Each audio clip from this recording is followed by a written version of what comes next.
पिता थे cricket team के कप्तान, बेटा कर रहा अपराध जगत में काम। मुख्तार अंसारी की वो अनसुनी कहानी जिसे सुनकर होगी हैरानी।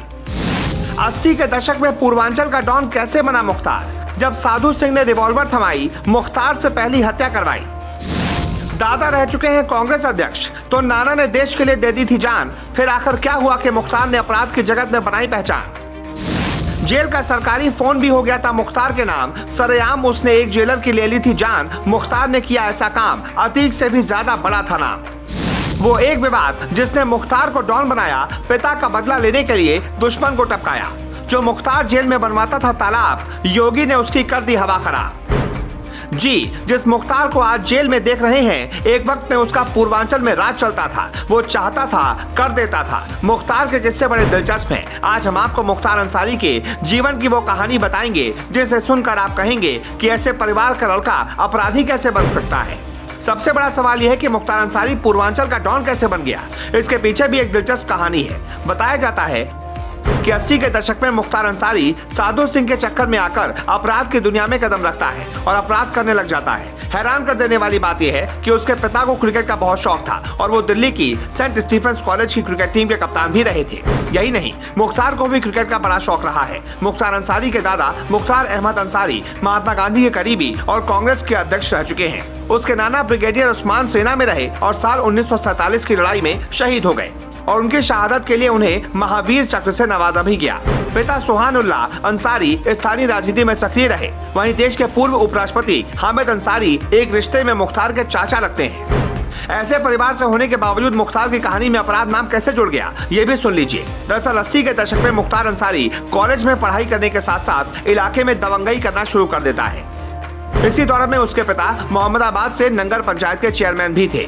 इसी इलाके में एक और प्रभावशाली शख्स था सच्चिदानंद राय।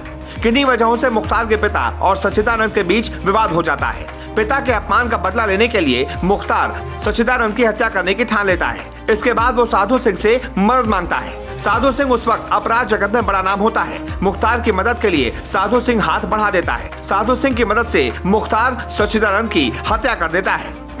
इस काम को अंजाम देने में मदद करने के लिए मुख्तार साधु सिंह को अपना गुरु मान लेता है। लेकिन अब गुरु को गुरु दक्षिणा देने का वक्त आ गया था। तो मुख्तार के गुरु साधु सिंह ने गुरु दक्षिणा में उससे एक और हत्या करने के लिए कहा।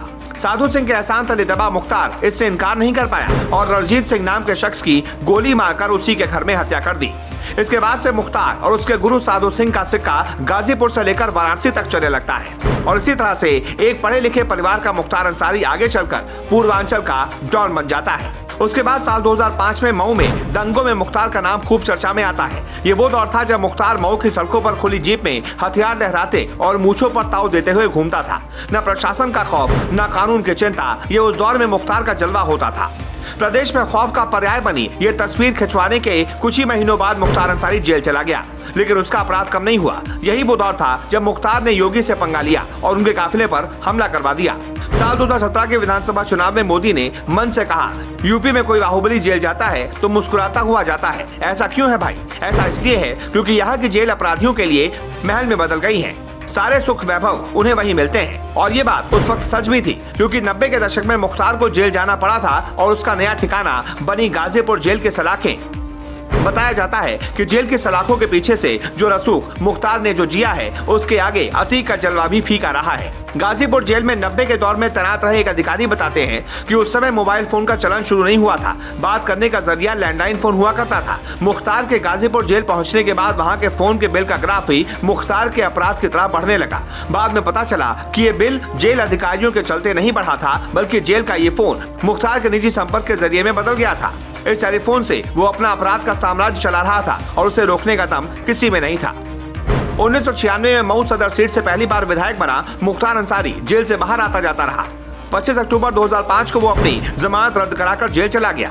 इसके ठीक महीने बाद गाजीपुर से भाजपा विधायक और उसके प्रतिद्वंदी कृष्णानंद राय की गोलियों से भूनकर हत्या कर दी जाती है। 100 राउंड से अधिक गोलियां चलती हैं। घटना के कुछ दिनों बाद मुख्तार अंसारी का एक ऑडियो वायरल होता है। इसमें वो कृष्णानंद राय की हत्या और उनकी चुटिया काटे जाने के बारे में बात बता रहा है। मामले की जांच सीबीआई को दी गई, लेकिन वो मुख्तार को कोर्ट में दोषी साबित नहीं कर पाए। साल 2005 से जेल मुख्तार का घर हो गया, इसीलिए उसने अपने लिए वहाँ भरपूर इंतजाम करवा लिए। गाजीपुर जेल में मुख्तार ने अपने पसंदीदा मछली खाने के लिए जेल के अंदर ही तालाब खुदवा दिया था। उसके बैडमिंटन खेलने के लिए बाकायदा कोर्ट बनवाया गया था, जहां वो अफसरों के साथ बैडमिंटन खेलता था। मुख्तार की जिससे मर्जी होती थी उससे जेल में मिलता था। हर सुख सुविधा का साधन मुहैया होता था। बताया जाता है कि उससे मुलाकात के लिए आने वाले लोगों की जेल में कहीं चेकिंग तक नहीं होती थी।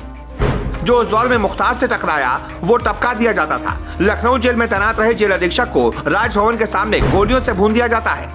इस हत्याकांड में मुख्तार और उसके गुर्गों का नाम सामने आता है।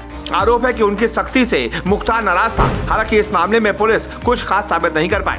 हाल ही में इलाहाबाद हाईकोर्ट ने कहा कि मुख्तार अंसारी गिरोह देश का सबसे खूंखार आपराधिक गिरोह है। पिछले 18 साल से सलाखों के पीछे बंद मुख्तार की सत्ता की सरपरस्ती में अपराध की मुख्तारी इतनी मजबूत हुई है कि 8 राज्यों में उसके अपने अपराध के साम्राज्य का विस्तार कर डाला है। लेकिन हर अपराधी की तरह मुख्तार का भी सूरज झरने लगा। जब योगी सरकार आई तो मुख्तार की मुश्किलें बढ़ने लगी। मुख्तार ने योगी से बचने के लिए खूब कोशिश की और खुद को पंजाब में सलाखों तक रखा। लेकिन आखिरकार योगी सुप्रीम कोर्ट जाकर मुख्तार को खींचकर यूपी लाने में कामयाब रहे।